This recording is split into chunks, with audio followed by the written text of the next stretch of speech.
Good evening, everyone. This is Kaijus Tom speaking. I'm sponsored by Monsters with Attitudes on our YouTube channel and also our Facebook page, Kaiju Collectors. And here we have a guest, Steve, aka Geekroom Life. You may know him for lots of reviews from his horror stuff and all that. Really good things going on there. How you doing today, man? I'm doing great, man. How about you? Terrific. Really hot though outside. It's like Southern heat is killing me. I was mowing today, and I hurried up and got back inside. the humidity and all that, man. I don't get it. Wasn't that supposed to happen in June and July? I mean, like, we're kind of late here right now, right? It's almost September, and like, To me, where I'm from, it's the hottest part of the year. July's okay, but August is a scorcher down here where I'm at. yeah. Oh well. Well, at least we got the ISI running, so that's Yeah, that's good. Uh, yeah, I've got the AC out here too. Yeah. I'm sorry, if we had no AC, it'd be a dead house. Actually, when I was sick last week. We had a lightning storm knocked out our AC for 2 days, and it was miserable. On top of the COVID and everything, it was yeah. Oh gosh, you're feeling better though, right? Yeah, I'm having I can't smell and I'm having breathing issues. Like I was outside today, so I don't know how worse it really was because compounded with sweating at 100 degrees down here, and it felt like I had a wet rag on my mouth. So I don't know how much was COVID versus normal heat, but yeah, it's really wonky. Sometimes it'll just hit me for no reason, and I'll feel bad. Yeah. Well, at least you're getting Yeah, better slowly. Slowly, it could be worse. Like I don't. definitely. But yeah, so we're gonna be talking about some kaiju stuff first, and then we can go on and on with the other stuff like Junji Ito books and horror stuff related. But yeah, so can I ask you that one question? How did you get started with kaiju things like in your life? Like, Hon- Honestly, I've heard this a lot from a lot of people, but my aunt bought me Godzilla versus Megalon on VHS along with Planet of the Dinosaurs, and I got on Christmas. And like everybody, it was Godzilla and Megalon on top of the World Trade Centers. You know that VHS cover? yeah, I remember the And copy. every since then, man, it was Godzilla, dinosaurs. It was I can't explain it. Like soon as I saw Godzilla, coming in upside down, really weird, slapping Megalon, I'm like, it was like a marriage. It was like a marriage. Yeah, I mean, yeah, lots of my friends. That's how they get introduced with Godzilla. Uh, Me, on the other hand, was the '98, unfortunately. So, Mm, not a good combination. I mean, you get started with this movie, but and then you go to the Showa era, and you're like, why does it look so different? It looks like a giraffe, and what's yeah, yeah. mine? Like, looks like there's a guy in there, right? And but yeah, like, goodness, like it took me a while to actually accept the Japanese Godzilla because I don't know, for so many years I was defending the '98 design because I was like, look, it's an update design. It doesn't look cheap or anything. At least it's Mm, a monster. But then I started to see the Heisei films. I was like, the Heisei doesn't look that bad. It actually looks pretty realistic, especially when mhm. he's in the water and all that. And then we had the Millennium, which I got introduced later on, and I was like, wow, that's actually a good update right there. Yeah, And you could actually see how powerful the fire breathing monster is. So like and I finally accepted the '98 was an empty shell. It's like yeah. doesn't really have the spirit of Godzilla. So but yeah, like I started to watch after the '98. I think I saw King Kong versus Godzilla 1962, and I don't know. I didn't know what to think about that one at that time because I was still a kid and I just saw the '98 and I was in love Mhm. with the '98. So it was a little bit different for me. But then I saw the '54 and I was like, oh man, this is serious, man. A lot of people are dying. This creature is Mhm. killing a lot of people in there. It's very dark tone and all that. And I like that a lot. I was like, wow, man, love it. And then I saw Godzilla against Mega Godzilla right after that and I love that film a lot. Like, I think they did a good job for the budget. Um, it looked pretty good. Like I like how the Kiryu looked in there. It looked very updated. Mhm. I still think to this day that Kiryu right there is the most modern look of him. You Yeah. can't really beat that design. No matter how much you try to update a new design of Mechagodzilla, because I'm like, dude, this thing looks exactly like a skeleton of Godzilla, but in Yeah, there's like, come on, like, but I yeah, remember Heisei. I remember the Heisei Godzilla. There was a comic book store in our mall back when the mall was a thing here. It was also the same store that we waited at midnight to buy the first booster packs of Pokemon as well. He had VHS bootlegs. Looked like he copied them from a Japanese movie channel yeah, with no subtitles for $25. Because I don't know if you remember, I don't know if we have much of an age gap. The yeah. Trendmasters Godzilla toys, they would show Heisei clips. Right, And yeah, and you're yeah, like, what is this? My Godzilla's, talking to Jet yeah. Jaguar, what is that? It's And the same thing with Dragon stumbled Ball on. Z. The same Yeah, thing with me too. Like, yeah, I stumbled onto those VHS tapes and I'm like, these movies have been out for like 8 years already. Like I saw I think 98 was when I got into the older, the Heisei, the Japanese dubbed ones. And yeah, I'm like, these movies are already old, it's just crazy.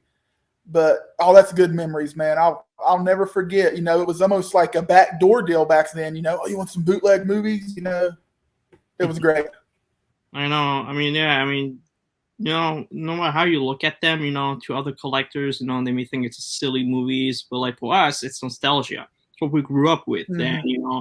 like even though the bootlegs, this is what we had at that time. We didn't have quality like DVDs or like, Mm-hmm. and those Blu-rays coming up now, they're slowly trying to, Yeah, get into the US, and it's still new to this day. But now, in the market, they're trying to open up more. So, which is, I think, it's a good thing. And, but like, it's almost like I'm an old man saying get off my lawn. But yeah, kid, I don't want to use the word kids today, but it's yeah, truly YouTube. You can almost watch anything on YouTube in 5 clips if it's not the whole movie. And then I remember, yeah, it's so easy nowadays. Everything's on Blu-ray. I mean, not just with Godzilla, but everything. It's all coming out, yeah. and we struggled. I mean, I still remember the library, public library. We had those VHS Godzilla, and I remember the 1985. Like it was called the Return of Godzilla, I think it was. Mm-hmm. So Yeah, the English dub, that horrible English dub in there, but like I know it was for marketing for Dr. Pepper in there, but like they made him look green in there, and I was like, what? He's green? Doesn't look right. There's something up. And I looked at the back. Oh yeah, of course he's not green. He's a made up cover that they made. But yeah, like I don't know. For me, like when I see him against the building, like when he's about to pass out yeah, from the Super X, was it? Yeah, like I don't know. I always picture Godzilla to be a little bit taller because I'm like, they make him look so small in there. Like, but when you watch the film, it's a different story because yeah. you see the size of him pretty well. Like, this is no 60 meters tall. This is 80. That was at that time it was the 80 meters tall before Yeah. 100 meters. But like, yeah, the 84. I do prefer the 84 a lot more. I think they had the storyline. It felt more comfortable Mm-hmm. and more appropriate for the tone of the film. Because the 85, I feel like it's a completely different film. Mm-hmm. They're cutting out so many scenes in there, and sometimes you're wondering why is the girl angry at the journalist? What the heck did you do to her? But when you watch the 84, you'll understand. Well, technically, you pretty much went on daily news with her brother, and you pretty much said it that you'll keep it private, but you Yeah. didn't. There's a reason why she was angry. Little things like that, makes you appreciate. And also with the Russians, and the English and the American one, they made the Russian look so bad, and Yeah. like really, like, come on. I mean, like, if we all had to work together, like even though they're the enemies, they'll still try to work on your side, knowing that huge meteor coming to you, and you have a monster in Japan destroying everything. Yeah. Come on, like you have no then, like, who's bad. By then you're putting down your differences. Like I mean, y'all can fight later. Godzilla's going to come to Russia next. Yeah, exactly. Like, I mean, I don't know if you remember when the guys on the helicopter and they were trying to find Godzilla, and then you see his dorsal spine in the water swimming, and then somehow he just appears out of nowhere on by the helicopter. I'm like, oh, it's a spooky scene right there. And oh my goodness, I think I dropped my cup of water when I was watching. 84 was the first Godzilla movie after Megalon. That was my introduction, the second one. And back then as a kid, you know, you're like, oh, now he's goofy. Then in the next movie, I had no resemblance or any idea that, you know, those movies were 20 years apart. Yeah. But my dad got that for me at old Flick Video down the street, 84. And back then I didn't know, and someone did rewind it. You know, please be kind, rewind. And it was 5 minutes before he showed up at the nuclear plant where that guy runs out and looks up. So I thought that was the whole movie till I was almost 19 years old and got to see it on again. Yeah, definitely. I mean, I think we all had that kind of issue too. Like, you know, we didn't know which was the right order to watch them. We just watched what we had at that time. And plus, we were very limited here. Like, we barely had any official release here in the US because the US was always making fun of the Japanese makers and all that. For like, you know, and that's why they were like saying, why should I put our films in the theaters when they're going to laugh at us, you know? So, I mean, exactly, yeah. But like, you know, if they hire the proper people to dub them, maybe people will not be laughing too much because, I mean, come on, if you look at the Showa films, some of them were poorly dubbed. I mean, like, oh my goodness, like Godzilla, like Gigantus. I'm like, what the heck happened to that film? You know, like when you watch the Japanese dub of that film, it's like a completely different film. It's a slow pace, but it's still a more appreciable film to watch. Or like wasn't Godzilla, that the one? Go ahead. I'm sorry. It's the 1955, remember? And then the American, they redubbed it and they used Godzilla's roar as Anguirus, and it made no sense at all. Like, wasn't that the one where the guy wanted to borrow the Godzilla suit and they were going to make their own version of it completely, and then it got butchered? I believe that's what it was. Yeah, but that stopped thankfully because, oh my gosh, just imagine what a disaster it'll be. I mean, like Japanese just made a masterpiece. The American takes it and smash it to the ground. Like, yeah. So like yeah, go ahead. Well, no, that's what I'm saying. It was just, imagine what if that did happen and went on, and Americans would do that. We would do that to all the movies. And I'm like, would we even know Godzilla as we did today? Like, no, we wouldn't. It's crazy. You know, the English dub is what made me stay away from the Showa a lot because, oh my goodness. When I saw the 64, I loved it. I thought the English dub was pretty good in there, but then when I went to Godzilla vs. King Ghidorah, no, that was a let go for me because, oh my goodness, the dialogue in there, I don't know who was in charge for that, but they made the characters sound so idiotic. Like, are we purposely trying to make fun of them? Because seriously, like in the intro, like the scientist was like saying, because you're a woman and you're stupid and your brain is small. I was like, what? What? They can't be saying that. I was like, makes no sense. And then I don't know. It felt a huge letdown for me. And then I stayed away from those. And don't make me go to Godzilla vs. Ebirah, the English dub in there. That thing was I think that's one of the worst dubbing in there. Like there's a guy who's like, oh my god, what we're gonna do? What are we gonna do? I'm like, what? Well, you see, I know a lot of the show movies also had, when they came out in the movie theater, they had a dub. And then when VHS and whatever before was that Laserdisc or Betamax or whatever was out there, then they redubbed them as well. Because I know Ebirah's got 2 dubs, and I think Son of Godzilla had a few, and Destroy All Monsters I know had 3. So really? There was, some was Kamakuris, some was Spiga, Kamunga, like their names just went back and forth. Made up names and all that. Oh yeah, we're gonna dub our own stuff and name their own. I think I remember when I went to my friend's house, I saw this VHS of Godzilla vs. Mechagodzilla 1974. On the picture, there was a sea monster instead of Godzilla fighting it, and I was like, what is that? It's like, I don't remember that one. And then some made up cover that they made for the VHS, and I was pretty sure that was a bootleg to begin with because the quality was pretty poor on that. But like, oh my goodness, when I saw the 1974 film, I ended up liking it, even though the English dub was pretty bad in there. I kind of turn my mode off and be like, just watch for what it is and see how you like it. I ended up liking it. I thought it was pretty good. I like the idea how Godzilla was using, like Mechagodzilla was using the suit of Godzilla to cover himself, and I thought that was a pretty good idea. And how he sounded different in the beginning, because you don't know why. I was like, why does he make so much noise when he walks?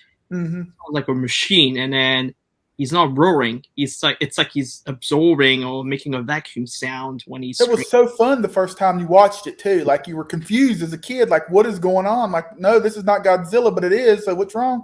And heck, back then you could have been like, oh, are they dubbing him wrong again? You it was like, oh my goodness, like what is going on there? Well, thankfully, we figured it out after. Once he's completely out Anger's jaw, I'm like, oh my goodness, seriously, Anger's, you never have a break, man. It's like a never ending. Poor Anger's.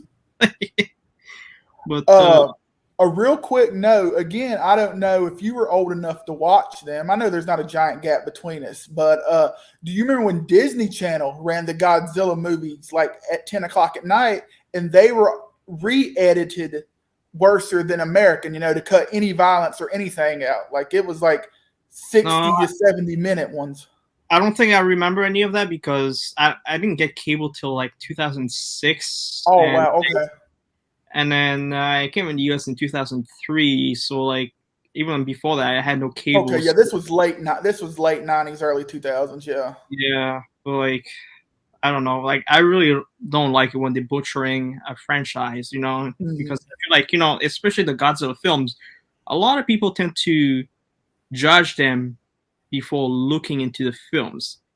And I feel like if people try to watch the short films, they'll have a good time watching it. Because honestly, all the short films, they're great. They have entertainment going on. Yeah. If you watch them in the proper dubbing, but like, and the characters are likable in there. Like, it's very difficult to say which one is the worst. Even the worst one that people say, they're still pretty good because they acknowledge it. The title even acknowledge it. Look, listen, this is not going to be a typical Godzilla film. It's going to be more for kids, but still, they're entertaining. Like Godzilla's Revenge, for example. Like, what does the title has to do with anything with the film? Like.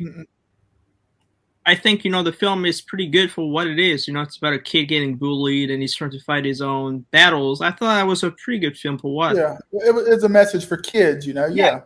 And like, and I don't know, you couldn't picture yourself, be like, what if you were in his shoes? What would you be doing, Would you be trying to hide or escape them? Especially if a guy had a knife against you? I mean, come on. That's my buddy called it the Home Alone Godzilla. Home Alone Godzilla. Yeah. Yeah, I guess that makes more sense for that. Yeah. Aside of Godzilla, what else were you a fan of? Like King Kong, Frankenstein? Yes. Media Play, which again, I'm really showing my age here and, nostalgia, but we had something called Media Play, which was, I can't explain it. It was a heaven for people, like us, imagine everything you like, it was at Media Play. And Gamera was real big there. They had put Gamera in the Godzilla section. And when I found Gamera, again, it was another love, the Gamera versus Giron, that awful English dubbing with them kids. But again, it was great. So I got on to Gamera. And then again, my grandma collected the money out of the payphones back when that was a thing. And she knew the manager at Media Play. And the manager pulled out a giant catalog of movies you could buy and order that wasn't in the store. And it was crazy. So I remember getting Rodan, Mothra, a lot of horror movies too. That's a different topic. But what was it? Yagra, Monster from Space. I'm butchering the name. It's I think it was wasn't this like 1970? Varen. I remember Varen. I saw Varen for the first time. And was it the Mysterians that had Manda and the first Mogira in it? I got that one. The And I thought I had the keys to the kingdom. Mogira in there. Yeah, the robotic guy. Yeah. It was super fast all at once because I ordered these movies all at once because she gave us a good deal, and it was just great. So I was at my grandma's up at her house watching VHSs because we didn't have a VHS player at the house at the time. Yeah. But so yeah, everything, like once I watched Godzilla, 3 months later, I was like, all this stuff was coming at me, you know, and it was I drank the Kool-Aid.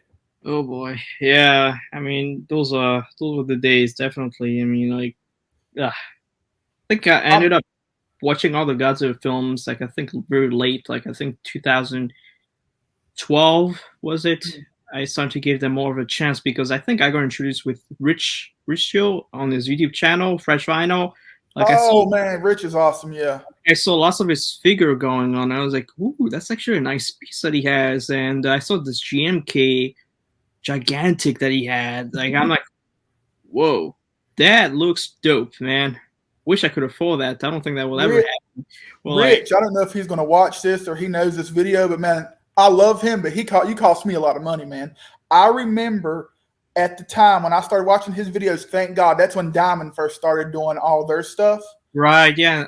Like, and I got in at the sweet spot. Like, yeah, it was. Oh man, I love those videos.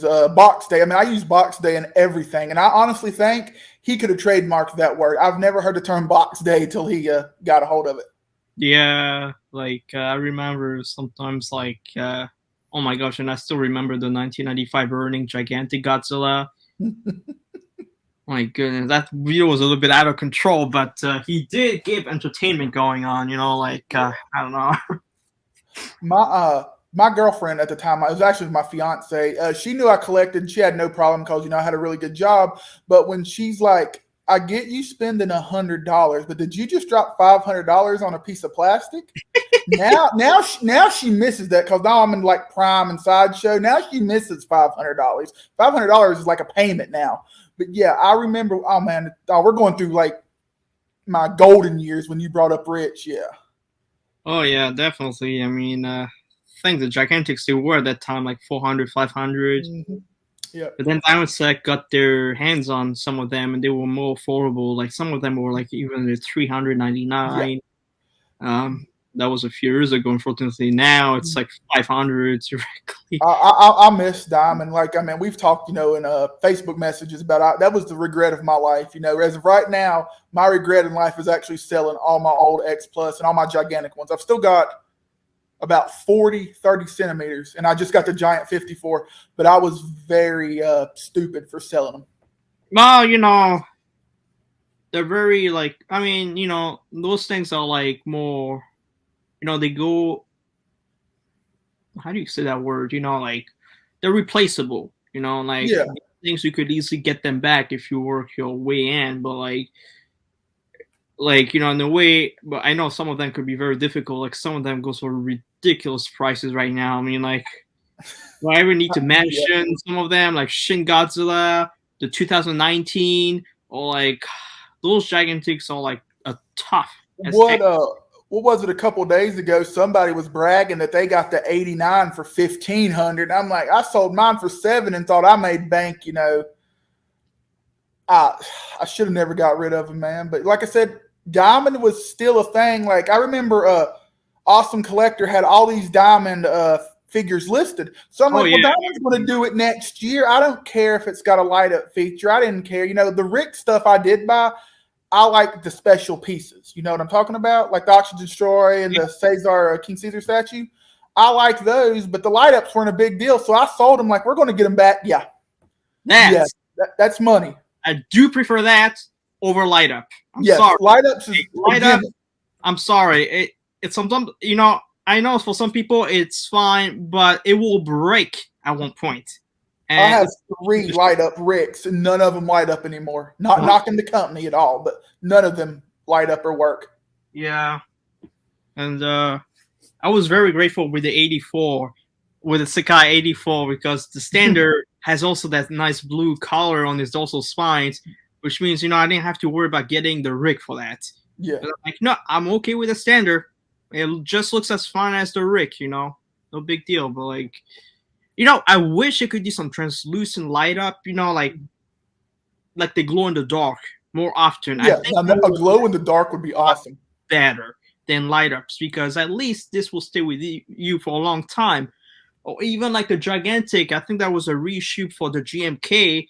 They gave him the blue dorsal fins. I thought that was superior. That was good. It throws away the older one much out of the blue. Like, it looks still great. Like, it gives it more depth. Like, I don't know. It's more dynamic. And speaking of awesomeness, I don't know if you did that on purpose with your Omega Beast in the back. Yeah. But when you're covered where you're at right now, you can just see the light lighting up on him, and that thing is beautiful, man. It's a beauty right there. I'm sick. I'm sick. I did not get him. It was a rough month. July was a rough month through my statues. A lot of them came out. I wish I had the savings to get him. Makes me sick. No, it's a beauty right there. I mean, especially in the morning when there's a sunrise coming. You should see that thing lighting up in beauty. It's like a crystal rock from those volcanoes you get, But like, yeah, I love it. It's one of my favorite pieces right now. Ask me which one I prefer between the Exos and that one. I cannot answer that because I love them both for what they represent. It's like two different artists, making two beautiful pieces. Like, you can't really say, "Oh, that one sucks," but you got to appreciate. They both have their merit in the collection. That's what I say. Like the old 54 gigantic. I remember when the new one Sakai came out, people were selling them like crazy, and I would, if I had the old 54 still, I would still keep them. I mean, they're both. I still think that 54, old 54 from Sakai, like the gigantic, it's still a beautiful piece. I mean, especially when you put it sideways. Oh my gosh, it's so photogenic from there, and I love how in the Exos group page, you can see his silhouette from there. It looks some sideways. That looks amazing. It looks great. Yeah. I think the face is more accurate and all that, and it has a sinister look, like it's looking at you down, but like, oof, man. But when, it's not a figure I would put, front way, because it kind of look off from there. But I think I don't know, if I did get it, I may end up tweaking it, see if it, you can just move the eyes a little bit more accurate to what we have on the 30 centimeters, Yeah. I don't think that would be a problem to do so, but yeah, if I do see that one for a good price, I may go for that one, because I like them what they represent. So like, I will say with Sakai, I look at him right now. A lot of his older 30 centimeter too, like the Hokkaido landing ones and stuff like that, they look beautiful from the front. But I've also got them displayed sideways because I just love the flow of the tail and up to the body. I mean, that figure. It needs to be on a spinner. I've got a few of my statues on Susan's that move. 3D look. Yeah. Way, like, I think they're trying to do that with the new 91 coming out. Because he's supposed to be placed with King Ghidorah, the Mecha King Ghidorah, which I cannot wait for that piece to come out. Oh, that piece that's like what, 4 years coming? Like, yeah, I mean, they've teased us with that so many times, and it never happened. Like, it's a delay after delay, and then we get reissue after reissue that nobody cares for those. But they're reissuing everything except the ones I want. So yeah, I think they're doing that just to make more money in order to make those new ones happening. That's actually money to produce stuff. Otherwise, how can you even bother making something if it's not going to look great? I get that. Yeah, but yeah. Mecha Ghidorah looks great. I don't know, the new 91 coming out, unfortunately I'm skipping because I'm kind of broke right now, and I already invested a big money on both of them, like both OB, the Shin, and the coming up 2019 Bluefin version. I'm almost there pulling the trigger. After seeing the Shin, what they've did, I'm almost there pulling the trigger. I've got not to change the subject, that Sonya. I think I showed you that 1/3 from Prime 1. If it gets paid off before the windows close on Awesome Collector, I'm definitely getting that one. No, I wouldn't get your hopes down, because I think you'll have your time. I mean, when you need to make deals with Awesome Collector, he'll be good. He's a good guy. He does great customer service. Jason is the best. Oh yeah. Like I remember when my 84, I was questioning whether if I should just cancel it, and just go for the Rick instead of the standard. And he was very patient with me for that. So, and Yeah. and I'm so grateful I waited for the standard, because I was like, nah, if I did get the Rick, that thing will probably broke down on me. But Yeah. yeah, the good No, stuff. both of my Mothras are Ricks, and I think both of them light up. They don't no more. I still got the 25 centimeter Gigan, and he doesn't work. And there's one more on my shelf. I forgot. It's been so long since it's been lit up. I don't even know which one it is. And they just stopped working. And how do you sell them? I mean, I don't want to sell them, but like if you was to sell them, it's a Rick, but it hasn't worked since 2009. Yeah, I mean, I remember the Rick I won with, I think it was the Kiryu special color night version. Oh my gosh. First of all, that thing took forever to get here. And I was getting into an argument with the seller because I thought the guy was pretty slow. Like, I'm like, dude, can you please reply a little bit faster, because I hate to have a message every once a week. It's and well, what I paid overpriced for that. I paid around, I think I remember, almost $500 for that. Woo! And when I got it, broken. The arm was off completely. The wires were like coming out of his arm, and the light up exploded on me completely. And when I say exploded, is when I tried to light up, I just broke. Yeah, that would have. I showed pictures to the seller. Dude, that's not acceptable. I'm sorry. Like, where did you get that thing? Oh, from Big Bag Toy Store. Oh no. And I've ordered from Big Bag Toy Store, but I feel like, why couldn't you just send the address from Big Bag Toy Store to my address instead? Yeah. Like, the way, if you have it shipped it to you, and then you're gonna ship it to me, that's a gamble plus a gamble. You know the shipper, they're gonna toss a box.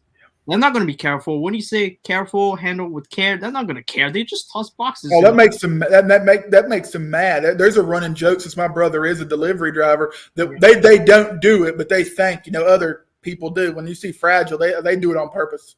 My goodness, yeah, it's really nonsense for that. And then I ended up returning it, and I got the standard. The standard costed me around $110.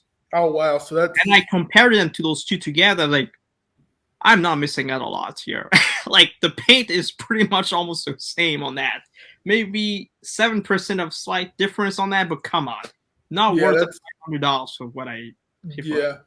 I love Big Bad Toy Store. I order from them all the time. But anything that comes from Japan, like I know they do a lot of statues, anime statues. Yeah. I've heard some horror stories, but again, their customer service has been great with me, so I'm not going to knock them. But I don't think I would get anything that Japan or China's got to send them, and then they send you. I think I order like a few Reborns from them, and also the Grantista Bardock from them. I'm still waiting for them to get here, but like, luckily I paid retail price for what they have instead of eBay, because eBay sometimes you see those scalping prices out there. Like, really, I'm not going to pay this much for this. It's ridiculous. My Rebors, ironically, both T-Rexes I've got, they came in with a broke tail in the exact same spot. And there were two different figures. I told them about it, and they said, well, you go ahead and keep the old ones, and if you can fix them, you'll just have doubles. So what I did was fix the old ones, and I gave them to my nephew. He's real big into dinosaurs. He's 4. And like I said, that customer service, you can't beat that. But no, I like what they do with customer service. You don't even have to ask. They'll tell you directly. Like saying, "Oh, look, listen, we're gonna make it right for you. Yeah, we're gonna send you a new one. The old one, you can keep it. We're not gonna give you the trouble to ship it back to us, because the label, printing the label out, figuring out what the cost is. Like, it's gonna be a big pain to get done. Hassle. At that point, it's not worth $30 to me. But that's just me. No, but like. I think the only time I had to go through that was with Iron Studio, when I received a Raptor. It had a broken tooth and some scratches going on, and I showed pictures of that. Like, not good. Could you please put a better security on the package? I had to return it with FedEx, and my FedEx store is so far away from here, so luckily the new one was better, but Yeah, that gets miserable after a while, the return stuff and everything. And then if it's like an anime statue or something like that, it's a third party, so you've got to go send it back to them and then show them the receipt, and then 2 weeks they're going to get back to you. Okay, here's your payment. And by then, the overseas, they do that a lot. Remember when I told you about my Dragon Ball Z from Savvy's.net? Yeah. One of them had a cracked case, and they wanted me to pay for the return and all that. And and then after investigating, they'll send me a new one after. But I'm like, how long is that going to take? 2 months? Yeah. Forget it. I mean, I might as well buy a different case online, and then just replace it. Like, yeah. Speaking of, again, not to change the subject with Zavy, I finally got my Dragon Ball Z. And remember how you was talking about, you had broke case and everything? I was bragging, all mine are beautiful. My Part 8 slip case, and again, I know I'm sounding like a whiny baby, was mutilated in all the corners. So I've got a perfect set, except number 8 looks like someone got a box cutter and chipped the edges off. I got a few extra cases. If you need one, I can ship you one. No, it was the actual slip case itself, a Kid Buu on it. Oh, yeah. It wasn't the actual. I would have bought a Blu-ray case, but yeah, that's what I was whining about because at first I didn't like flip cases growing up. I think volume 2 has the same issue as that. That one was from the eBay thing. I remember because that one was sold out. Everyone was like, "How is volume 2 sold out?" Like, it's like ridiculous. And and luckily I got my refund for that because eBay says I got my money guaranteed for that, and I showed them pictures like, look, this is not really worth $70. I'm sorry. Yeah.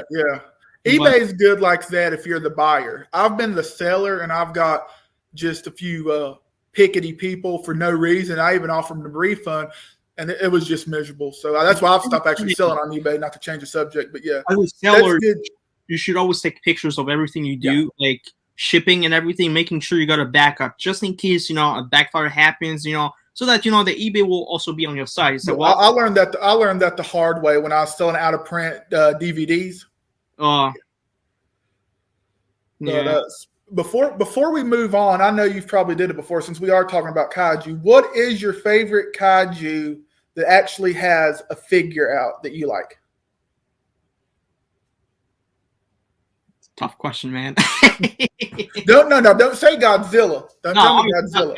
I will say I have my Gamera 1999 up there. The CCP 30 centimeters. Mm-hmm.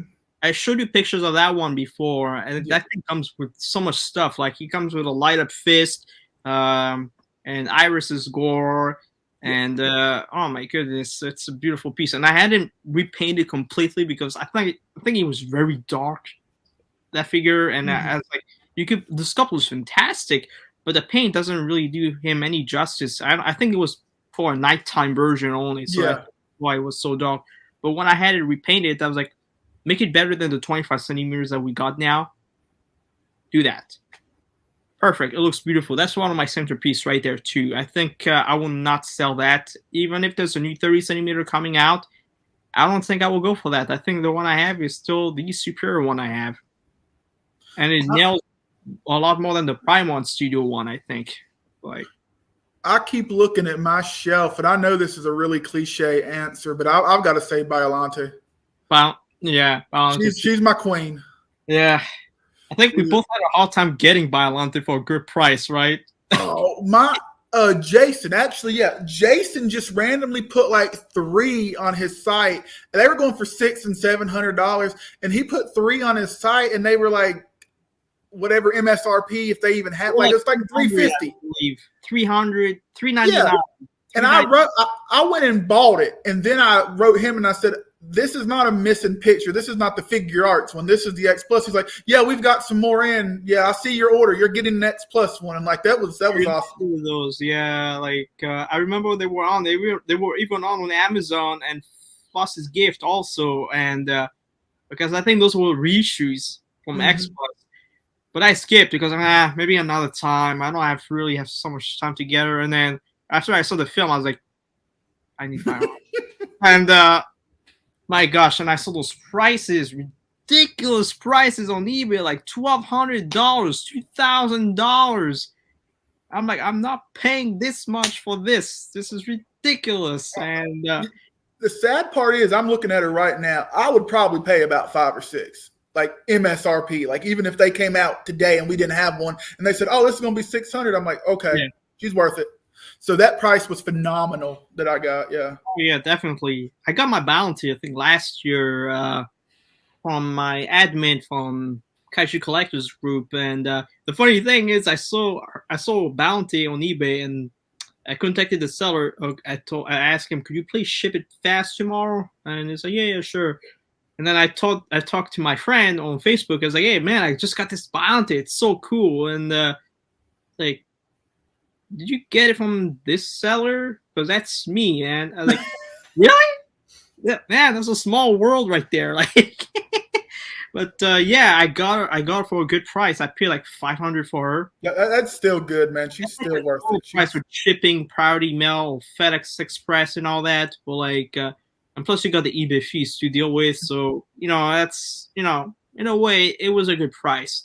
And I knew like if I skipped on her, I would probably end up waiting for a longer term. Like, they did her. I mean, 3 times. You got your original Rick, your normal one, and then they did her again. So that's what I'm sitting here thinking. I'm like, she might not come back, because I was one of those idiots waiting to pay. Like I said, it was 8 or 9 when I was looking, and I'm sitting here and I'm contemplating, because like I said, I've spent $500-600 already on Gigantic. So what's 200 more, right?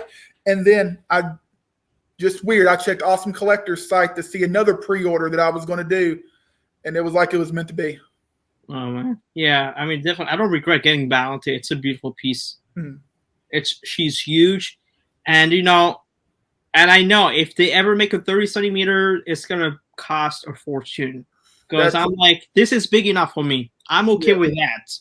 Like, unless you can nail the sculpt better, more accuracy, and looks really wow me, that's something else. But I feel like this is good for me for now. Like, literally, that's 30 centimeter, you're talking about like something bigger than that Spiral King Ghidorah, or something on like Omega Beast scale. Like, she's the queen of Kaijus right there. Yeah, and she's bigger than Godzilla. Like, come on. Godzilla. Like, honestly, I really wanted her head to just pick Godzilla up and flip him, and they probably could if they had the budget to watch it. I mean, I wish for once, like Toho would like put some money into it, and I'm sure you'll make a great film, and you'll get the money even twice as much as what you just paid for. So come on, you have nothing to lose. But there is a lot of movies I watch, and I'd be like, man, I want more. I wish there was more. But with Godzilla versus Biollante, that's the first kaiju that I'm like, I want to see more of. I know less is more. Jaws, the shark, everything like that. In the future of cinema, in the past, is always less is more. But Biollante, I wanted more. We needed more of her. We don't see her at all anymore. No. Like, we saw her in that film, or maybe some comic books, but like that's it. And it's a shame, because I'm like, it's an underrated kaiju. It's like, I think one of their best in the history. I'm sorry, because I feel like it's stop motion. The way they've done it, the work, you could appreciate it. And if you see the documentary that they have, oh my gosh! I mean, it's like it makes you appreciate the film a lot more. It's like saying, none of that cheap. They worked off on that. Back then they did, even in the night, they had to do that. I mean, remember when she moved really fast towards Godzilla? That was stop motion completely. Yeah. And that was, oh my gosh. Like, why couldn't you like do that more? Watch it twice, like. Well, yeah, and I do prefer the 84 and 89 tone in the history, because I thought that was a dark tone that they had. Yeah. But then they reduced that after a little bit. I mean, we had that, and also Godzilla vs. Destroyer, but the other films, they were lighter tone. Like, well, actually, didn't you notice, like for some reason, like I've watched behind the scenes, and they said that movie didn't do good in theaters, and that's why they wanted to go back to his greatest hit lineup for a while, to Space Godzilla. But did you notice that the original Heisei foes were actually, those movies were darker than their, like, King Ghidorah, Mothra, Mechagodzilla, they were good movies, but they weren't dark. But Destroyer, Space Godzilla, Biollante, and 84 were like super dark for that time. It's like when they went original, they got darker. Yeah, I mean, I like the 91 a lot. I have a soft spot for that film, but I feel like like the King Ghidorah history in there. I'm sorry, that's the only thing wrong with that movie. That one's in my rotation a lot. I actually, since y'all did that video of Space Godzilla versus Destroyer, I went back and watched them more. And like King Ghidorah really was a good movie, but the Dorats were just. I wish he was more of like a space alien, like the 64 was, you know, like on Venus, and like I don't know, it could have given a more sinister theme you know, like. Well, that's the premise of it. Because actually, when I was watching, I'm like, okay, they're aliens. You know, they're aliens, but they're not even aliens. They come in that big spaceship, but they're not aliens. They're from the future. Like they remind me of a Power Ranger. You know, you realize like they look so toyish, like. Yeah, and like their plan, I mean, I'm not trying to dissect this movie right now, but like their plan was really bumbling. And like in your head, you think King Ghidorah, the spaceship, they're aliens. And like I said, I watched the movie and they're like from the future. And I'm like, I forgot about this. Yeah. You know, King Ghidorah is not an alien. It's just a little Furby that's a monster from the future. Yeah, pretty much. Like, and a lot of dramatic stuff in there, like the guy crashing his car and like yells. I'm like, why is he yelling? He's an android and like Terminator style. Like, wasn't they out the same year? Actually, one Terminator. I believe Terminator was out in America the same year. Yeah, do that a lot. Toho do that a lot. Like, especially when a good movie comes out, they try to copy that up a little bit. Like even 1993, they tried to copy off Jurassic Park in there, or like. Space Godzilla, I feel like the Space Godzilla had this xenomorph stomach that he had on, and I'm like, can we make it more obvious? I mean, literally, like you guys are literally recycling it. Should have had something pop out of Godzilla's chest. Or like Godzilla versus Megaguirus. Don't tell me that Megaguirus does not look like the Flight 2. Mm-hmm. Like I just looked at it a few nights ago, and like. They kind of look similar, like the side and all that, and you know, it's just missing, you know, the wings, and there you go, we got the fly right there. that was an underrated movie. I went back and watched that recently too. I love that film. It drags. It drags. Don't get me wrong, but it's an underrated movie. I will say it's a lot better than the 1999 for pace wise, because I feel like the 1999 is a pretty slow pace, and there's a lot of waiting going on, and. I didn't care for the characters at all, honestly. I saw it in theaters when it's called Godzilla 2000, and of course, you know, it was awesome then. But yeah, upon rewatches, I don't. My kid liked it, I guess, because Godzilla looked purpley. You know, I like the design of Godzilla in here. I love the purple color of his dorsal spines. I thought that was a nice update that they gave him. I remember seeing the trailer of that at the FYE store when I was, you know, you scanned those DVD. Wow. To see the trailer of the film, and I'm like, and I like the music that they use in there. I think it was the Rob Zombie music, and oh my gosh, they made the trailer look really good. But like the movie is a different story. But like, I liked it. I thought it was a nice comeback for the King of the Monster. But like, it's pretty good. But Speaking one more thing. Speaking of King of the Monsters, and we were talking about the importance of Godzilla. I remember watching King of the Monsters when it was called Gojira with no subtitles. That was one of the ones I bought from that comic book store. And I'm like, where's Raymond Burr? Because a couple months later, I saw King of the Monsters, and I didn't understand it. And it wasn't till I graduated high school in 2007 is when that movie came out. And I'm like, oh, it all makes sense. And I'd done seen every Godzilla movie then, you know, that was out. Yeah. And I finally got to watch that in English, and someone's like, hey, Raymond Burr wasn't in the original one. I'm like, I know. I was a Godzilla fan. I didn't even know that till then. For me, like I saw I think it was edited in 1956, and I actually thought it was an American film because I saw it as an American guy in there. It must be American working with the Japanese. So that's good. I can appreciate that. I thought it was pretty good. What they've edited at that time, I thought it was pretty good. But now you look at it, it's so obvious right there that these are not the people from the film. Yeah. Like when he's talking to him, and they're like not even like the face of the back, or like. Or when you see Serizo on the phone talking to him, I was like, there's something off here. Like, is he skinnier than the film? I don't know. I don't know. But I mean, I did appreciate the 56 because that's a way of me reappreciating the films for what they were. And by all means, I still prefer the 54 over the 56. There's just no comparison right there. I mean, 54 is pure classic. 56 is more of a trying to, make it appreciated within Yeah. the Western. But The 56 got rewatched when I was sick with COVID because my kid wanted to watch Godzilla. My wife worked all day, so I just set up the movies, and that's the only one you can't truly originally watch dubbed. So, I mean, she can't hardly read as it is, and I'm not going to make her sit there and listen to, a foreign language. So I did watch the 56, and you're right. Yeah. It's been a while since I've watched 56, probably about 10 years since I've actually watched the English version, and it was still amazing. I'm not gonna lie. You could tell the differences, but it was amazing for what they did back then. Not the worst. I mean, we had the worst out there for dubbing, but I think that one they did it well for what they could have done. For the time, I think they did a lot. Yeah. Yeah, I mean, I do prefer that one, and also the 85 and 84. They both have, I think, two different English dubs. The 85 English dub, I really hate that one. I don't hate it, but it's not my preferable one. There's too many jokes in there, and it kind of bothered me in there because I feel like, come on, don't ruin the storyline. Nobody cares about that. like the guys, I'm gonna drink some Dr. Pepper. Like, the Dr. Pepper thing is it was supposed to be a comedy. I'm sure you knew that it was supposed to be a comedy. And Raymond Burr said it.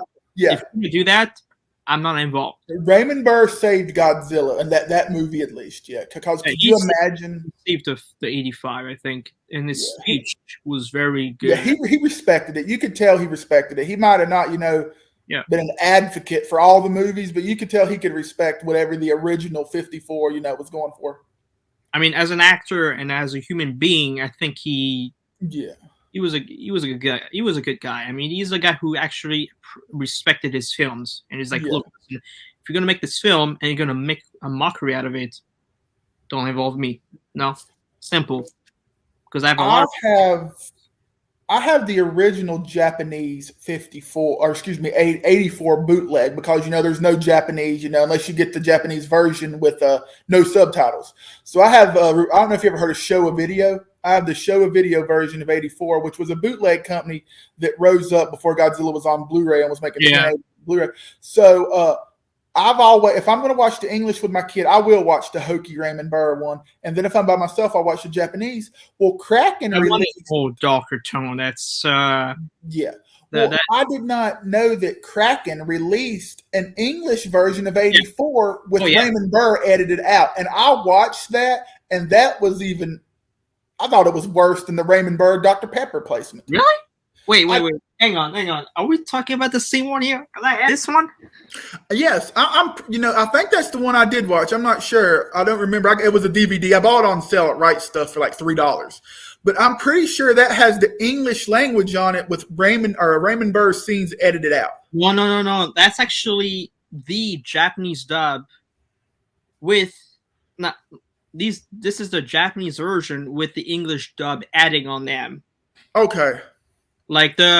Because the one with Raymond Burr, that's a different company who owns it. New Line. New Line doesn't care about that. So, they don't really have the license to add it in there. Yeah. But I will tell you right there, this English dub right there, I think it's good. It is good. Maybe I watched something weird, then I thought it was that release. But then again, there might be that. I think there was another English dubbing version out there. I own it because I watched it. It was DVD. Yeah, but I also had the bootleg of the 84 and 85 in there, but the 84 never had the English dub in there. It was only Japanese in there. The 85 was English dub. Yeah. But I don't know. But I would say this one is a good one. It's not. I need to go back. Okay, I need to go back and rewatch it then because the one I watched it was cookie cutter. Yeah, it's a good one. I got this one for a good price, $10 on Blu-ray back then. I don't know how much it costs right now. I know I've got that one. It's probably still wrapped up. There'll be times when they will go on sale, and I'll just go ahead and get them, and I don't get to them, so they're probably still wrapped up. Because I think my Kraken Godzilla versus Gigan's also wrapped up too, because I bought it, and then Criterion announced their stuff, and it's still on my Blu-ray shelf wrapped up. Hopefully, to go out of print, one day and be worth some money. I mean, hoping, I don't know. I wish it put more documentaries in there because I don't think we'll ever see all that good stuff. A huge missed opportunity. I'm telling you, like when you watch those documentaries, it makes you appreciate those films a lot more. And I feel like Toho is so, they're scared that we're going to make fun of them. I'm like, look, listen, if you show that to more people outside of Japan, they will appreciate your films a lot more because they'll see how much hard work you guys put into it. Like, these are not Power Rangers stuff. These are, you put a guy in the suit who's sweating like heck and he's suffocating within the suit to make that one picture. Yeah. Come on, that takes a lot of guts to do that. Like, I don't know what it is because I think by now we're cultured enough as American people. I hope so. At least, some of us, not all of us, but we'll appreciate that stuff. I mean, but I don't think we'll ever see it. I don't think it'll ever happen. I mean, Criterion released a Showa one, but but they outside of 54, having all those documentaries and like essays on them. Did any of the other stuff outside of commercials? Like I know they had the OG commercials, but I don't think none of the other sequels had any kind of bonus. Not even. Well, the 89 has a documentary, a short documentary. It's like 20 minutes of how they made Biollante. Then the Final Wars and 2000, they have a short documentary. Okay, Final Wars, it's only maybe a 2 minutes of how they made Godzilla moved inside of the water pool. That's it. That's about it. Now, I know, and again, I resold it when it got to be a lot of money. I believe, didn't a company come out with Godzilla versus Megalon on Blu-ray or DVD, and they had a special feature that wasn't licensed. And I believe, because I remember I sold the DVD for $150. Oh, man. Huh? I knew that. I would have gotten it.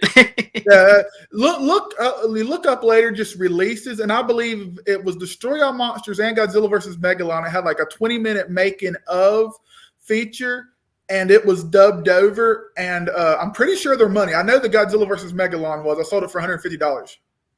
And then they re-released the same thing with the same cover art that just didn't have any special features on it. It's the Destroy All Monster right there. Yeah, did it have special features on it? Because I know they did. The covers look the same. It's just in the background it says special features versus the other one doesn't have anything on it. Doesn't say much, but this is Tokyo Shock, really? Huh. Yeah, they're the ones that did Godzilla versus Megalon too. Yeah, that's the reason why. Still, this is a nice release. It has a good release. Yeah, well, we never thought we was going to get anything else either till that, after that release too. And this is versus Ebera. That's a nice copy too. I think the picture quality is crisp on those. I don't know, on the Showa they did a good job, but later on, when it came to the 70s or Heisei, Millennium, and the quality is. They just got tired. They just threw them on there you're going to buy them no matter what, so we're going to do it. I don't know, but I heard rumors that's why TriStar and Sony, all those Heisei, the Blu-rays are big money or slowly becoming big money, and I've heard rumors that Criterion's going to do it, but I think they're too hokey for Criterion. I mean, I think Criterion, they want to release a proper release because remember they were given what they could have done. Yeah, that's not Criterion's fault. I've defended them like I'm part of Criterion. That's really nice stuff. We all know that, but you can't really say, "Oh, Criterion didn't do much on this thing." Well, what do you expect? They will give them very little material. Yeah. Well, look. Go ahead, I'm sorry. Well, look right after Criterion dropped theirs. A month later, they put out Godzilla versus King Kong in 4K in Japan. So I mean. They had that stuff. They could have gave them. They were sitting on it. Yeah. I think they want to wait for a proper way. Now they're trying to negotiate with Toho. Look, listen, you want us to release your stuff in the US, worldwide, give us the material. We can do a really good job. But and then there's only, what is there in there? There's only a blog from some nobody that nobody hears of. And we got a 20-minute interview with I think Hishiro Honda. Yeah. It was the old one. I remember watching it. It was an older one, yeah. And then he was interviewing with Bono. And I was like, oh, those guys, the guy who fired him, and then now they're getting along. Okay, that's a good thing. That's like I mean, you can't compare them, but Daiei that owns Gamera, they gave Arrow too much stuff. Like I mean, like there's like four English versions of each movie, but and at least you're paying they're- what you're getting, you know, like and they're minute details. Some of them's big change, you know. Some of them are changed a lot, but some of them are minute details. And unless you're a super fan, and I'm not even that big of a Gamer fan, to watch the cuts because they're so close together, and they still gave you them. yeah. Yeah. Well, like I don't think we'll ever see anything like that here, though. Again, who knows? But like, it'd be nice if we get the deluxe collection, you know, like give us the Showa, give us the Heisei, give us the Millennium, give us the Rare era, and you know that will make a decent box set, and it'll be people will be paying for it they can because keep the Netflix show. They can keep that Netflix show, but give me everything else. But yeah, like wait, which Netflix show? Is that The I Can Live with Singular Point. What's that Earth? Ah, Gods of Earth, the most popular anime out there, right? Yeah. Well, you know, talking about our next subject, we're just now, you know, I don't know if you're done with Godzilla, but like we're just now getting Junji Ito stuff that's been published. You know, no problem. You know, it's been out 20 years, and we're just now getting it. That I was researching. Well, we did have some volumes of it, like early, like in 2005, 6, and all that, because I remember the first book I got was this one right there. That's money. That's money. That's the original copy right there, and that's beautiful. I like that. My gosh, the first time I read it, I loved it. Like, it reminded me of those horror Asian films, you know, that you watch, The Garage and all that, and you're in it, and oh man, so much creativity going on, and Tomiya in there. I mean, come on, like you can't go wrong with that. Oh, I picked out my favorite stories. So, did you want to go with one of your stories that you like, and then I'll go with one of mine if you want, or if you have some off the top of your head, real quick. I like his stories, but I would say that my favorite is in between. I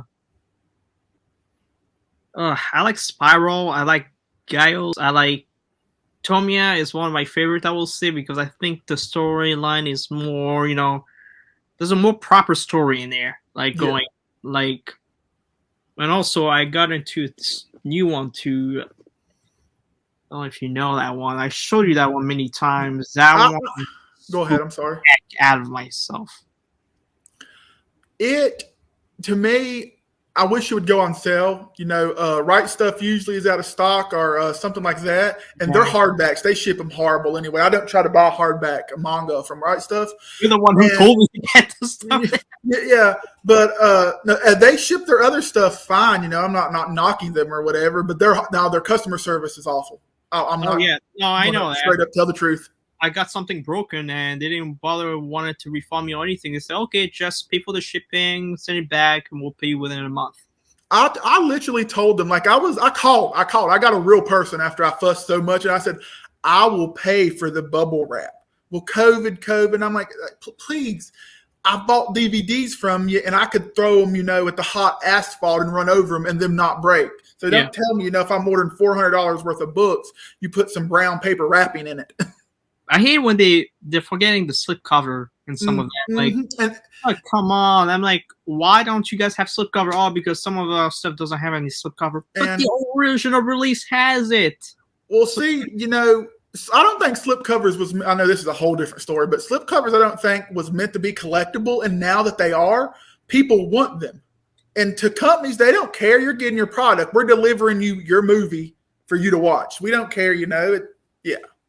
I mean, I like them because they keep the cases more, you know, they protect them. Yeah. Well, that's what I'm saying. Their DVDs and stuff, I bought the Gundam sets when they have stuff, phenomenal shipping on Blu-rays and DVDs.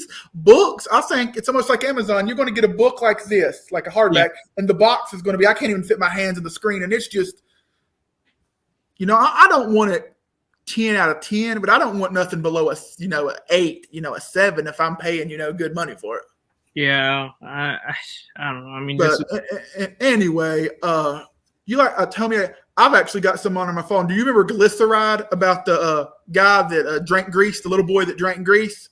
Oh gosh, that's disgusting. That one. Oh man, that was every Junji Ito story that I like has a meaning to it that I can relate to. Yeah. But Glyceride is the only one that really, like, when he's popping the pimples and the grease, and yeah, like, that's scare factor. Not for everyone out there. This is not something you want to eat and reading or watch on the anime because it will gross you out completely. He's popping his pimp. If I can remember right, he's popping his pimples full of grease, and they taste good because he's drank so much grease. He was a bully. That kid was a bully. He had it coming. I'm sorry. He had it coming to get killed off. We don't need this kid. Get rid of him. But the imagery of like the walls looking like grease, and I had a friend when I was very young back in college that lived with me, and I don't know where you live. There's something called Five Guys Burgers. He worked there, and you would think, me, a big dude, man, he's going to come home smelling like hamburgers. He came home smelling like grease, and that stuff stinks. It's the same thing there because you put up to grease and all that, and you're sweating and all that. Like, it's just this one right there. I need to buy that. You should get it what it is now because the price will go up. And I know it's not the best representation of Junji Ito, but some of the episodes are pretty okay. I mean, I could forgive the anime, but I feel like the voice acting, it's a comedy. Because, like, you know, it's supposed to be scary and all that, but they're all relaxed, and it's like they're making fun of it. Or, like, like, the father makes a scarecrow out of his dead daughter, and it feels like a parody going on. It's one of those... It's one of those releases that, like I said, I need to buy, and I spend so much money on other stupid stuff. You know, I just need to get it, but it's like $50, and it never goes on sale. And I'm wondering, since Junji Ito is getting popular, you got people that don't even read manga going to get Junji Ito at my local store, that it might just, you know, disappear after a while. People's going to start buying them. I think the most disappointing in this is Tomiya in there. Holy, I mean, that's sad too because she's such an iconic. She's the iconic thing of Junji Ito, and they did a poor job on that. And I know there's live action films from the past, early released in Japan, or like those were okay, but like they were not that great. But I think these were a lot better than the anime. You know Uzumaki's coming out, and they're going to do it black and white. I saw the clips of it they've released. That's going to be great. I have the live action film, which is 2003, I think it was, film. But is it good? I don't know. I'm saving it to watch it with a friend because we have every year we watch all the Asian horror films in one night, and I mean the weekends obviously, but like it's just all time for that. So I'm trying not to. I don't want to ruin it for myself. But I got you. Yeah. But I've got a few like that. I've got a few like that I was going to watch with friends, and you know, everybody COVID, and they're just sitting there. And, but then again, it's not something I like to watch alone at night. And that don't bother me at all. I'm like, forget it, man. I'm not gonna. All right. Well, here's another one I've got too. Do you remember Earthbound, where people get stood still, where they've committed their crimes at? Spoilers, by the way. I mean, I guess we're talking spoilers. Which book is it from? Oh, if you wouldn't ask, I think it's Shivers. I'm pretty sure it's Shivers. Yeah. Here's the thing. I got most of the books, but I only read a few right now. Okay. Well, you got homework. Yeah, definitely. No, the one book I'm trying to avoid is the other one where you told me about. It's a completist for the Junji Ito, but I don't think I'm going to bother. I saw some of the images in here. It's a little bit. I'll mention that later when I get through with my favorite stuff. When you're done talking, But no, Earthbound is. Well, do you want me to spoil it for you? I mean, it's a good story. I mean, go ahead. Give me the short summary. It's people all of a sudden start standing still, almost like scarecrows, and they don't know why. The world's freaking out. There's an organization, and this girl that works for an organization has figured out that wherever they've committed a heinous crime that can't be like forgiven, like this boy stuck on a sidewalk, and come to find out he killed a dog. He was mean to a dog. He's there, and all of a sudden, someone she holds dear to her heart is stuck in her room. That's all I'm going to mention. It's a lot. It's better, and I don't want to spoil it for you. He comes to her room and gets stuck. Oh boy! And I'm not going to spoil why he's in the story and what you know. But yeah, but that is a really good one. The Enigma of was it Amagiri Fault? Have you read that one at least from Venus in Arms, I believe, or Venus, Venus? I haven't read Venus yet. All right, yeah, that's another one. I'm definitely going. All right, well, we know we talk about it all the time, but I know you've read The Long Dream or at least watched it. Oh gosh, yeah. That one scares me. That is one I probably won't read again. I mean, I'm a 30-some-year-old dude, and that was all a dream. yeah, I mean, well, see, it's fun to make fun of, but me, I guess, just my psychological hangups I have with death and stuff like that, and just the fact that it's. No, they made a movie on that. Oh wow! But like, they changed things up a little bit more, like to make it a longer film. They had to. Yeah, like the doctor himself, he became a little bit out of control from experimenting and all that. That all of his patients started to look like those, and then in the end, the patients started to fight back against him. It's wow, that's you have no authority to judge our life, like time to give your own medicine to you, and then in the end, it completely backfires on him. But I had some things in there, but yeah, that's the one that hit me. Now, like some people read stories and I'll laugh, like you're like, oh, this one bothers me, and I'm like, yeah, whatever, it's no big deal. But this one, to me, a lot of people think that's a weak story, No, but to me, I guess that just bothers me with my mental hangups and everything about death. You sleep for a few hours. It's actually 10 years. Yeah. What was it? I believe every night added a year. And your body is aging at the same time as your dream. That's kind of spooky right there. And but the anime kind of ruined it for me because I don't know. It was a little bit funny. Like, where's Mama? Mama! I remember now. It was only a dream. I was like, yeah. And then he was like saying like, we got a patient in there. By the way, he's gonna freak out as soon as we enter, so be prepared for that. And then he's like, yeah, he always tend to do that a lot. Hey, do you remember me? I'm your doctor. Oh. I was like, oh my God. I wouldn't want to watch it then because I've got it on such a pedestal. Yeah. Did you read Blackbird, the story Blackbird? I don't know which volume it was in. What was it about again? It was about a guy who went climbing or somewhere in nature, and he almost died, but he had visions of a bird feeding him. That sounds very familiar right there. I feel like Crypt Show and Tales from the Crypt, like they had episodes similar to that. And it was very good. And then once the guy survives and gets on with his life, he wakes up every night and the same woman, the bird, it's a woman bird, it shape shifts. And then he wakes up with little pieces of him being gone.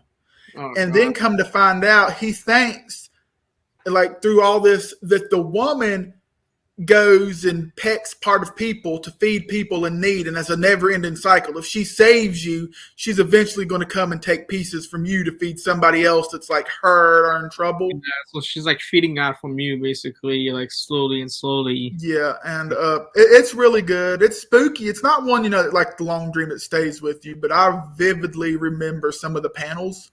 Yeah. And you mentioned, was it Gyo? GYO? Did you mention that one earlier? That one was really good until the end. I thought it explained too much. Like the story started off cool. And again, I like it, don't get me wrong, but the story started off really cool, and I just didn't like it. Explained too much. That's probably the best. Isn't it the one with the sharks moving up the street? Didn't they make an anime film out of that? I don't even know. Yeah, I saw this anime adaptation out of that. Two different things. I feel like I was watching two things. I was like, what is this? Is this even an adaptation to Junji Ito? It looked really like, I don't know, it was a little bit disturbing. I felt like they were trying to copy off Akira in there. Like it didn't work well, and I felt like, I don't know, some of the characters, I didn't care for them too much. And I don't know, it felt weird watching it. So. I know, I mean, me and my wife went to the beach a few times, and the second time we went by ourselves, we had that really fish smell. Like we was in a little shack or something on the beach. Like you paid for a shack, but it was supposed to be exclusive, like a condo, but it was a shack.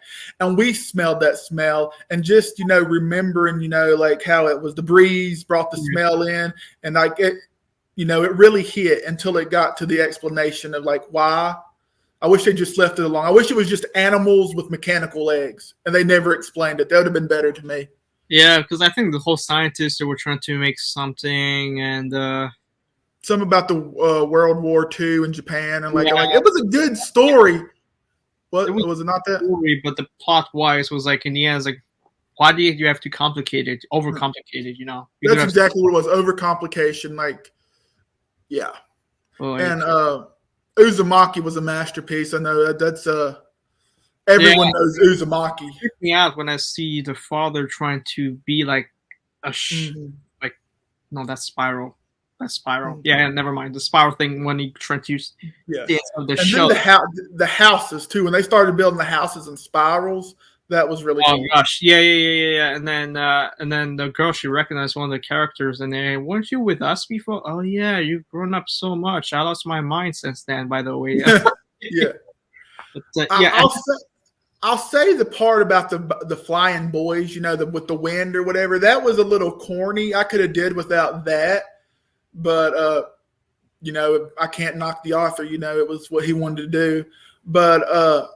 Uzumaki was one of those. I read it 2 sittings. I went down and I read one half, and then I got up and made supper. And then as soon as supper was done, I had to get back and read it. And I didn't think about it till 3 days afterward. And I think that's what Junji Ito does. Like, it doesn't affect you like, oh, I'm scared, but you think about it more than you should, and it just stays on your mind. If that makes sense, it stays with me. Yeah, like when I was reading Classroom Dissolving, kind of left me a little bit of a big gap on me, because it's like the ending conclusion was like not what you were expecting, because you will think, oh, this reporter is trying to help you up and all that, but in a way, he's not helping you. He's helping himself to make the situation worse for you, because it's like saying, don't mess around with supernatural stuff that you don't know about. You're gonna mess around with those. You gotta be ready to own up to responsibilities. And the whole time it was like basically the devil himself. He took the human shift form of a human, and he was like basically saying, once you've done the deal with me, there's no coming out. And I might just need to break down and pay full price and buy that. Then that sounds really good. Yeah, no, it's actually a pretty good story. It's just, the guy, you feel like punching the guy in the face so many times, because he's annoying as heck. He's always apologizing, and every time he's apologizing, the person's brain is melting off.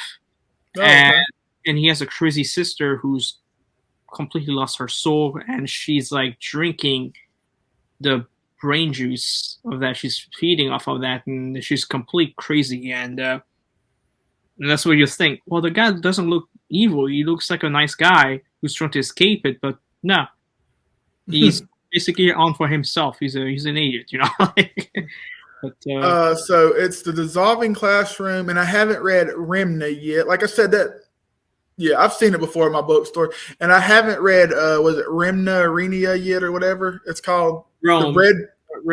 The new. Yeah.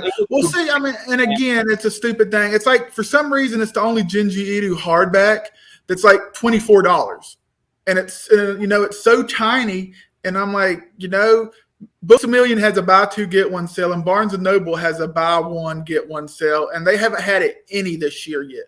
So I was trying to pick them up then, but I'm running out of stuff to read. I got Censor yesterday, and again, Censor is a nice hardback with a very beautiful dust jacket. You open it up inside, beautiful artwork, $17. And I just don't understand why, Remna has got to be so expensive. It's not as big as the other books, the omnibus book that he gave us. Well, Fragment. Go ahead. I'm sorry. I was surprised at it when I saw it, because I was like, I thought it was going to be bigger. Yeah. Well, Fragments of Horror is bigger than like the Remna book. Fragments of Horror was only $17, and again had a beautiful dust jacket. Remna. Didn't they recycle some of the stories that we already know in there? Like no, he fit some Tomoe or Tomi, however you want to call her. I think there was 2 short stories in there that appeared in like his old non-Viz stuff, like Museum of Horror. I think they recycled some of them, but no, I'm pretty sure they were original. Fragments of Horror was pretty good. I know that what was it, 3-page story about the guy that was under his sheet and wouldn't come out under his sheet, and he was seeing all this horror stuff, and you're thinking it's psychological, and come to find out that there was something he was huffing, like the sheet had a recall or whatever, and you're like, oh man, this is so scary, where is it going? And it was literally in his mind. It wasn't scary at all, you know? And again, that's scary because it wasn't scary. Oh yeah, definitely. Like it's again, it's Junji Ito, like your mind on Junji Ito, like 3 days later, you're like, oh my God, that was a masterpiece in 3 pages, you know? I know he has a lot of stories that were not even released in the US, but there's a lot, one which I want to see and read. I know because I saw an adaptation on one of those Asian horror films, and specifically this girl, she's very all dark, and she has a hat, and she has something to cover her face, but you only see the eyes. And when she stretches her hand, it's like a blade coming out. And it has some spooky moments. Yeah, like, that's not anything I've read. That's not even like shivers or anything. Yeah, but like, you know, it has several stories of that. It's like one of them was with a neighbor who trying to figure out what that noise is because she hears noises, but when she's trying to knock on the wall, she hears a knock again, repeating, and then she's trying to figure out what's going on the other side, so she places a mirror on the ruler to see what's going on inside of the window, and then she sees the girl grabbing the ruler, and then the girl's arms is extending further and further, and the neighbor's that sounds good. The neighbor's panicking, and she's locking herself in her room and all that, but then you hear the door trying to knock, and then you see her outside of her window trying to grab. She's extending herself completely. Oh God, that's kind of spooked the heck out of me. But, no, I was just doing a little bit of background about some of the stories we picked, and I think he's got, just off the top of my head, probably about enough for like 7-8 more books. There's one coming out called Disaster or something in right before Christmas, and then there's one I believe coming out in January too, because they solicited 3: Censor, The Disaster, or something with a D, and then another unnamed one in January. Nice. So, yeah, no, I saw some of the books release of him, and I kind of wish it could hurry up a little, but I think they're getting faster because he is becoming popular. Like my Barnes and Noble has him up front with like Stephen King. So I mean, somebody's liking him. Maybe it's just my store, you know, because somebody likes him. But they're pushing him. If you like the Junji Ito books, I definitely recommend you to get this on DVD. The movie? Okay, it's a movie. Okay. It has different stories in there, several stories.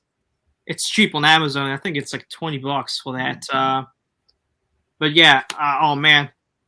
This is every year I see this with my friend. This is tradition right there. Now I can't tell from the case. Is that animation or actually live action? No, live action. Okay. These are like old stories from like the early 2003. Oh, I bet that'll be good then. Yeah, I like stuff like that. Yeah, I'll check it out.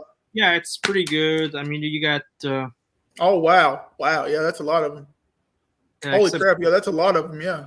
That one right there, I'm telling you, that's just it had some humor in there sometimes, but the humor backfires on you completely. So I like what they do in there. I feel like the later on disc, they were like a little bit rushed, but it's pretty good. I like it. You said Amazon. That's going to be one of them things I'll sneak in there. Like my wife's got some pillows and some socks for the kid. You know, I'll sneak that Tales of Terror, and you click that one-click button, and it buys them all. That's exactly what I'll do. No, Amazon has it. eBay has it. Yeah. They're cheap. They're not expensive, so that's a good thing. Because I remember I saw into a clip on YouTube, and I was trying to find the DVD. I was like, what is the DVD of this? Like, is there a name for that? And then I said, oh, it's Tales of Terror. And I asked one of the sellers, does this include that kind of story right there, you know, with because there's a guy who's trying to open the door, and every time they open the door, there's nobody outside. And they keep hearing knock, knock, knock, knock, and then the doors keep on trying to open. And yeah, it has some really good stuff going on. Stuff. All right. We'll touch on this before we go. You have to read No Longer Human. You got to. That's the one that, you know, it's the graphic one, right? Yeah, it's Junji Ito. It's not his story, but he kind of tweaked it and did the art to it. I mean, it's not fair that I've read it and you haven't because I have to live with it in my mind. It's No, I could read it. it's No, I've got to read mostly all their books. I have all these books so far up to now, except the one you got that is supposed to arrive on the 17th, I believe. But I don't know. My Books a Million just randomly gets stuff a week early. I've got 2 Pokemon mangas. It's not even supposed to come out till next month, and they had them. So good at least. yeah. But yeah, I don't know. You know what? On Barnes & Noble online, their website, it's a mess. What website? The Barnes & Noble website. Like when you go on there, it keeps on freezing and lagging. And my website's perfectly fine, but like when you try to make an order and all that, it will mess up your order. Sometimes it will double charge the price you paid. Don't ever believe they're in stock too, because they will, especially in store. It's not in store, and sometimes you're going to buy it and they don't even have it, and then 2 weeks later, like, oh well, do you want your money back or want to wait 9 weeks before it? I'm like, no, I want my money back. No, I mean, remember when I told you about the pre-order issue I had with them? Yeah, I remember that. They hit you twice, twice, and they didn't even bother telling me, oh, that we made a mistake or so. I had to call my banking to see what was going on, and they saw the mistake. The people charged me twice. That was the end of it. They had the proof and documents and all that, and I was able to get my money back perfectly for that, so I was good. That's shady. That sounds, that's Barnes and Noble of all people. Books a Millions is good on online, but I think I told you I was a Full Metal Alchemist, and Volume 1 I think is going out of print because it's hard to find. Or some people blaming COVID because that's not here, but like I had to drive 2 hours just to get it because online it's like please allow 3 to 6 months, and I'm like that don't seem like it's coming back. Stuff has been out of stock, expecting more soon for like 3. But oh man, it's already almost 8:30. Good Lord, time flies when you're having fun. Oh boy, yeah. When it really on a final note, if you want to mention it, you're going to open that Scream Factory box set tonight. You know what I'm talking about. Oh, you got to watch one. You got to watch one tonight. Come on now. You mean the Friday the 13th? Factory. It's Scream Factory, right? Scream Factory. Shouts the Daddy Mama Corporation of Scream Factory. Yeah, it's still sealed. But wow, are you serious? I thought you was messing with me. It's really sealed. And I have the replacement disc sitting on top of them. But yeah, no, I don't know if I'm gonna open it because I've seen those films so many times. But and see, that's what's wrong with us being collectors. I mean, I've still, if I don't feel like I'm gonna keep it, I could just sell it if the price goes up on them. But like, it's still affordable right now. To this day, it's still like $100 right now. I think it will be money one day, but they learn from Halloween. I don't know if you got that box set. I'm not sure. I know we've talked about it before. They learned from that box set. That thing was already $300 online before it even arrived, to the door. People's houses. It was sold out so quick. So I think they learned their mistake with that. I think one day in a couple of years. Yeah. Halloween, still one box that I want to get my hands on because we'll cry a lot. It has all the documentaries, the cuts, and all that. Yeah. Films. I still want to see the Halloween 6 proper cut on that. Wait, you've never seen that? I saw the theatrical one, not the. Oh wow! Okay. That's why it was a big letdown for me a little bit because I was like, it feels like. I don't know. A lot of people don't like Part 6. I'm one of the 10 people that probably like the director's cut. Part 6 is a lot better than Part 5. Yeah. Part 5, I don't know what the heck was going on in there. Again, you haven't watched the little commentary on it. You need to. I think it's on YouTube. I saw the commentary on 5. Like how they were like basically they were just having fun making a film. They were not really stressing out too much. And they were having fun, but they were not having fun making the film. Like every day was like a surprise, and every night was a party. I think YouTube's got all the actual documentaries, and I know you want them on a nice disc and everything. Yeah. It was a French director, right, who made the film. Yeah. Well, he kept acting like he was going to get the second one, so he was adding all this stuff in. He's like, "We're going to explain it in the next one. We're going to do the next one. We're going to add the thorn. That's going to come together in the next one." And his vision didn't even transcribe to the cut. The cut of the movie even at all was that good. So of course they're not getting him for the 6th one. Like, how is he having hair when he was burned? Oh, see that don't bother me. That's just horror movie. Like, I mean, like he yeah. unmasked himself, but like the face looks like he wasn't even burned up at all. He looks like a regular dude who was sitting in the hobo locations for so long. And he's like, I need to get out. Oh Lord, man! If you want to get go back to Friday the 13th. Then since today is Friday the 13th, and you talk about part 2 to part 3, it's just whatever they wanted to do. Yeah, I mean, they knew the audience, nudity and gore, so they didn't care. My big problem with Friday the 13th is like it's always the same case of scenario going on. Kids at the camp getting killed. That's pretty much the plot, with different people on every films. Hey, it worked for like at least 8 movies till they took them to space. Yeah, like I mean, I will say I like that movie, Jason X. I like that film for what it is. Yeah. I have a good time watching it. I don't know. Every time I used to go cosplay as Jason on Halloween session, I used to watch Jason X trailer to get the mode on me. Like, okay, gotta hear that rock music on. The way he walks. I was always studying. What was his name? The actor's name. The one who. Kane Hodder. The way that he was walking, especially in Jason Takes Manhattan. Man, this is the perfect, book to study Jason, how he walks and everything, because he pretty much did it all in there. Like he mastered his craft by part 8. 7, he was good in 7, Kane Hodder, but like 8, he was the only actor that ever played him more than once. So I mean, he knew what he was doing. Yeah, they put him into with Freddy vs. Jason, because that was a huge letdown opportunity right there from the studio. Well, they've been, since, it's been, talked about since the 80s, and everybody thought part 7 was going to be, and then Jason goes to hell with the whole glove, and it was a slap in the face. And I've met him plenty of times, Kane Hodder, and like at some points, like he don't even want to talk about it. Like it's just been like beating a dead horse. It didn't happen. It's not going to happen. But like we were in line to meet him, and there's like 4 people in front of me, and 3 of them asked, "Hey man, how do you feel about this?" And he's like, "Man, no offense, I don't want to talk about it. We did the interviews. If you've ever seen any of my special features, if you've ever, you follow me on social media, even back in MySpace, he's like, y'all know how I feel." And he wouldn't even answer their questions on it. He wouldn't. Yeah, I mean, you can understand the guy's perspective. I mean, like, come on, if you're a fan of me, you should have seen the documentaries. You should have done your research before coming to me, at least. Don't ask me stupid questions that you could easily check online, even like. But that's like we were somewhere, and William Shatner was there, and I wasn't in his line, but I was beside of it. And everyone wanted to talk to him about Michael Myers, and he won't even sign Michael Myers' mask. He won't even talk about the character. They used his face as the mask.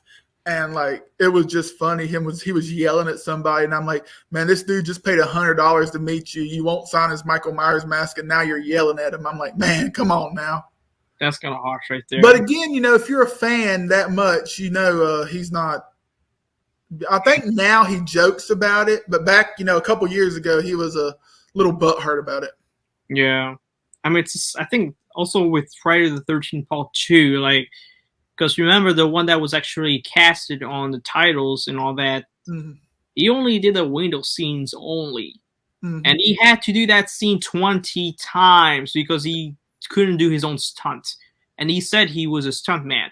Yeah. He didn't even do any single stunt. He had to do that scenes 20 times, which annoyed a lot of people. And then he got fired for it. And the other guy who was placing it was pretty much a Jason in Part 2. He didn't even got any credit for that. I'm a big Jason dork. So Sackhead Jason, the one in all the movie. Yeah, that was I think his name was Steve Dash, because he passed away. He was at a local convention, and I felt I have already met him before, but I felt so bad. Like there was only 6 and you could tell the way of his tone. Like he was like saying, I did all those scenes. I was running around with the damn bag on my face, and I didn't get paid for. He didn't get that pay several times, and. And because of that guy who couldn't even do the window scenes, it was annoying because, and then he got on his case at one point. He was like saying, "Are you telling the people right there that you were the one under the bag and all that? You couldn't even do your own scene at all. You had to do it 20 times. You not give me that BS story right there. Like, come on." Right. But If you like stuff like that, look up Tony Moran, the guy who played Michael Myers without the mask for 20 seconds in the first Halloween. That is hilarious. was That it the dude, one that goes unmasked?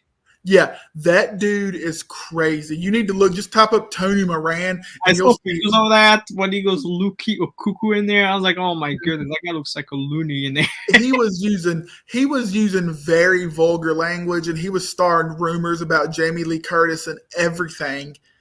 And it got so bad that he was really talking like homophobic slurs to the guy who played in Rob Zombies. And they were at the same convention, and I think they had to separate them in different rooms and everything because it was going to. I mean, you got what, Tyler Mane, an ex-wrestler who's almost like 7'5", and then Tony Moran's like a 60-year-old like fat, short, bald dude. No, It's not the same actor who played in the 2018 Halloween, right? When he's unmasked. No, that's James. The new ones with the 2018, and then this new one coming out next month. Nick Castle, the original actor from '78, he's in it some, but doing the main stunts and everything's a dude named James Jude Courtney, which I've met him. He's a cool guy.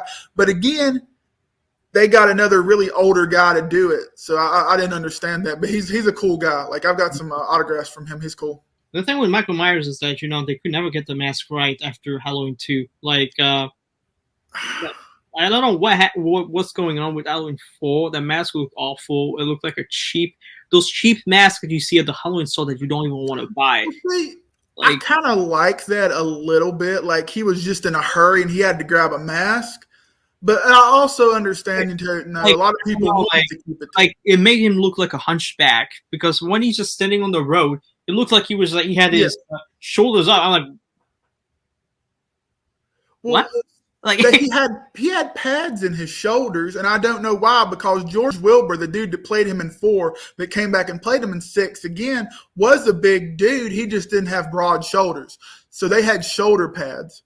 Like, you can even tell it in the 1/6 trick-or-treat figures I have. They molded his body. So it's like this, and his neck's up really long, and you've got people cutting little sponges and putting in his outfit to make him look like he did in the movie because his shoulders are so little. Yeah, but the mask kind of remind me of an alien, like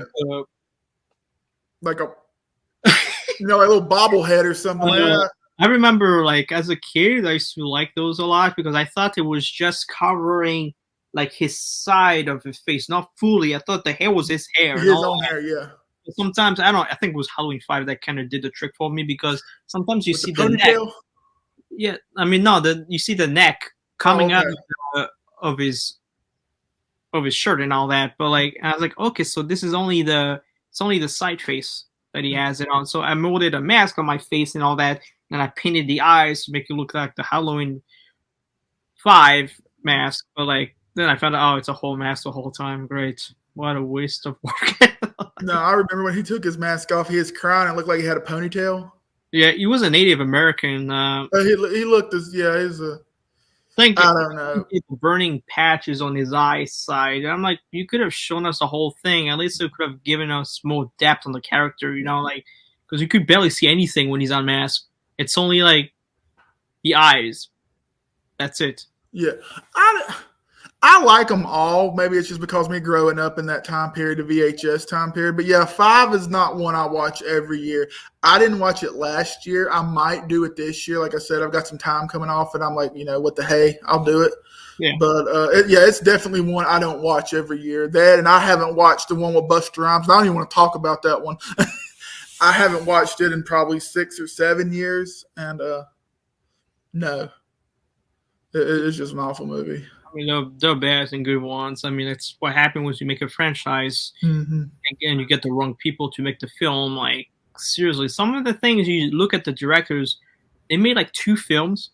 I'm like, why are you hiring people like that? It's like looking at the resume saying, okay, the guy, he basically cleaned up the bathrooms, and we're going to hire the guy to do our printing and production. Yeah. It's almost like they go to a restaurant and the dude like has 30 items on the menu, but he makes one good and the rest are awful. And you're like, oh, I remember that time. That was a good hamburger. Let's get you to do this. And we're like, he's sucked his whole life. And then there's some guys that make one really good movie, and then after that they're like producers, and then But But yeah, this was Kaiju Storm with Geek Room Life. Steve, please support the guy. He makes great reviews about everything. And yeah, he's the man for that. And also support our channel, Monsters with Attitude, and our Facebook page, Kaiju Collectors. But yeah, thank you for watching. Sorry for the long show, but I had fun. I had a lot of fun with you, man. No, I did too. Right. All right. See you later, man.